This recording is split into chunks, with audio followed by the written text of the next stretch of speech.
Many people have asked me what was the most memorable experience of your trip to Israel. Typically, I say it was everything we saw and everything we did. Because there were so many phenomenal moments, it was simply impossible to pick one. However, upon reflection, there is one experience that has not left me. In fact, the vision of it pops into my head quite regularly when praying the Rosary. It is both Jesus' entrance into the sacred pit and the sacred pit itself. I have contemplated why this simple hole and dungeon has stayed with me more than all the other sites we visited. I have come to the conclusion it is because of its simplicity. Let me explain. Here is a picture as our group was about to enter the place where Jesus' crucifix stood. Notice all the decorations? When visiting holy sites in Israel, you first see all the gold, silver, and decorations surrounding it. As we rounded the corner closer to where the cross stood, the decorations seemed to intensify. There was an overwhelming presence of beautiful marble, incredible paintings, glorious mosaics on both the walls and the floors. Now here is where the actual crucifix stood. Under the altar, there is a 12-inch hole where you can reach down and touch the rock that supported his cross. To say the very least, this is an emotional moment as you reach into the 18-inch deep hole and touch the chilled rock. As I look back, it was for me a sensory overload. It was only when my husband and I were reviewing the pictures that we both noticed the rocks left and right of the altar. We looked at each other and said, "That was part of Golgotha." For the most part, religious sites are treated this way. While I completely respect the decorations that are meant to enhance the incredible experience that took place at this and other sites, for me, I prefer simplicity. In this way, the holy event itself is center stage rather than in competition with the decorations. As each site grows in religious significance, so do the decorations.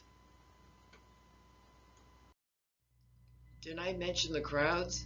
This is the entrance to the cave where the Christ child was born. Here there are hundreds of pilgrims trying to jockey to enter this small opening. Unfortunately, this is unavoidable as throngs of people from around the world want to have their moment to see, touch, and pray. Sadly, the most visited sites allow just a few precious seconds to a moment to venerate and pray.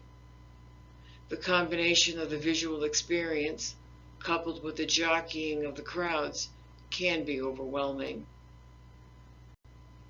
Now, let me share my thoughts and feelings of what I call the sacred hole and the sacred pit. I will be weaving stories of my personal experience as well as prayerful contemplation. I will now take you to the steps Jesus took from Gethsemane to the sacred pit. These are the original steps from Gethsemane to the sacred pit. Let us walk side by side with Jesus as he went through this ordeal.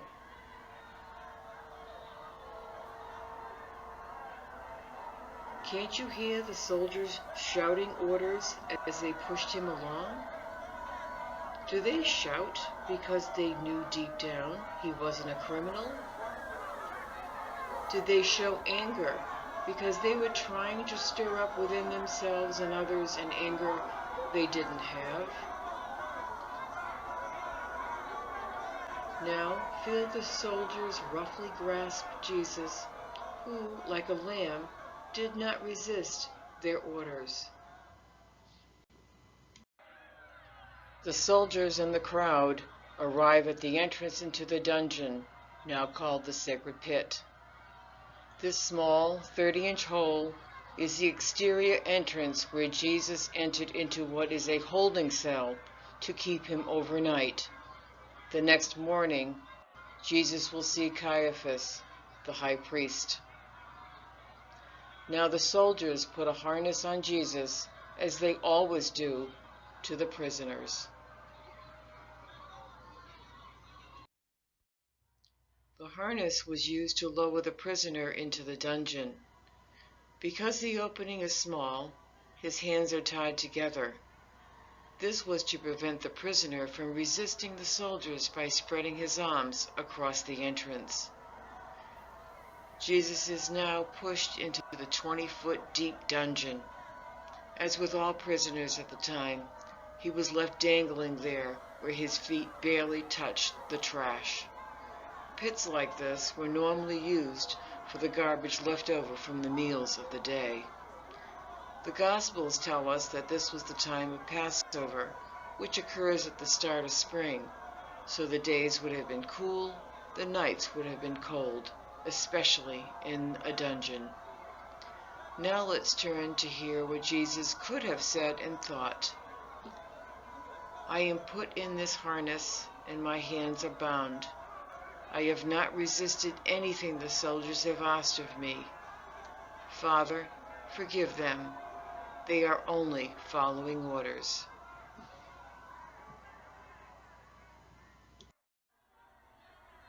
I am lowered into this dungeon. There's only one entrance and exit, the hole in the ceiling. I am dangling. There is no way to escape the pain. My hands are still bound, and I'm starting to feel them prickle as the circulation is cut off. Soon, my hands will be numb. I hear the soldiers and the crowd leave.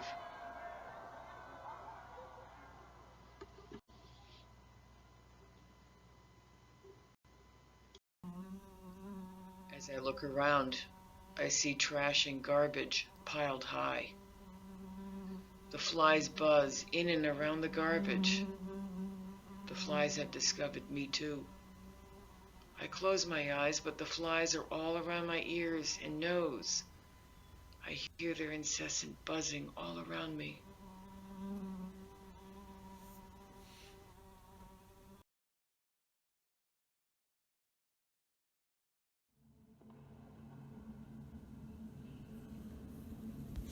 Now it is quiet. Even the flies are sleeping. I see the hard, cold stone walls, and I think of the hearts that are hardened. I weep for them. I pray, Father, help them fix their hardened hearts, not for my sake, but theirs. I see the sunlight dim as the sun sets. The shaft of light moves across the trash and the hard, cold walls. Night comes.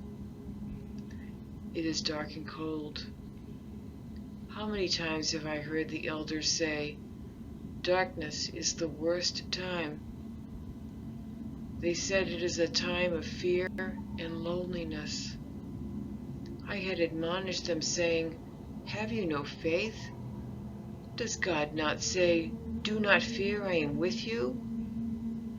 I should not have been so harsh. I now have their human perspective of the dark. Forgive me, Father. Where would I be without your love and support?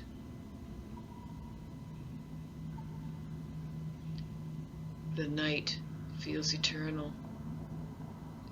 I came into this world with a mission, and the missionary portion of the work is over.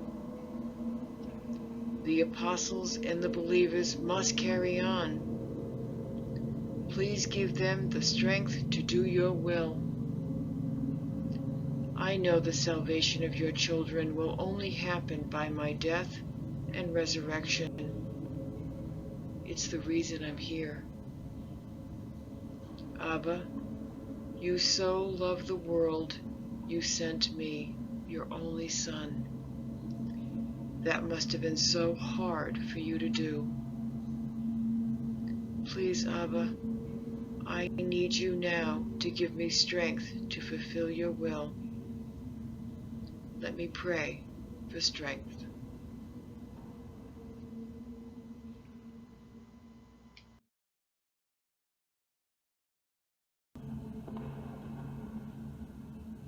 O Lord, God of my salvation, I cry out day and night before you. Let my prayer come before you. Incline your ear to my cry, for my soul is full of troubles, and my life draws near to Sheol. I am counted among those who go down to the pit. I am a man who has no strength, like one set loose among the dead, like the slain that lie in the grave, like those whom you remember no more, for they are cut off from your hand. You have put me in the depths of the pit, in the regions dark and deep. Your wrath lies heavy upon me, and you overwhelm me with all your waves. You have caused my companions to shun me. You have made me a horror to them. I am shut in so that I cannot escape. My eye grows dim through sorrow. Every day I call upon you, O Lord. I spread out my hands to you. Do you work wonders for the dead? Do the departed rise up to praise you? Is your steadfast love declared in the grave, or your faithfulness in Abaddon? Are your wonders known in the darkness, or your righteousness in the land of forgetfulness? But I, O Lord, cry to you. In the morning my prayer comes before you.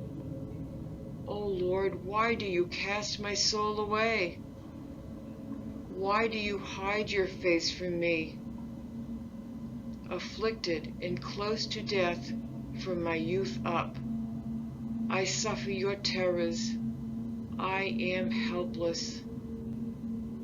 Your wrath has swept over me. Your dreadful assaults destroy me.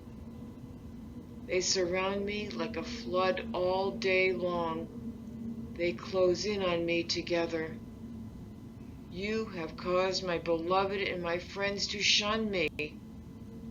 My companions have become darkness.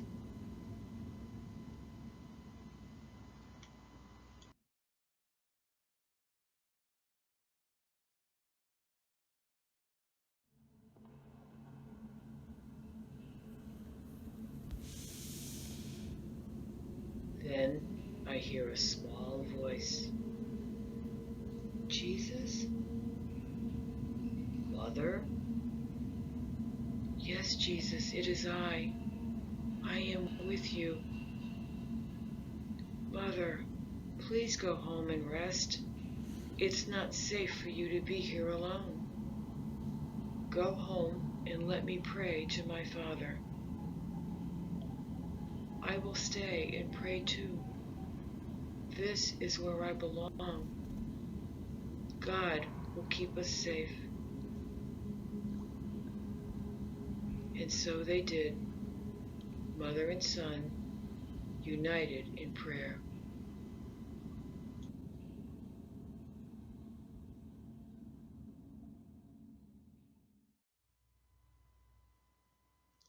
I try and understand the amount of love Jesus has for me, and it takes my breath away. I am filled with incredible humility that God would send his only Son for this difficult task, dying on the cross. I am incredulous at the amount of love Jesus felt for me as he accepted his role. How can I possibly love and thank him enough? All I can do is my very best. I know my best is meager, but I will continue to love and thank him. I pray it is enough.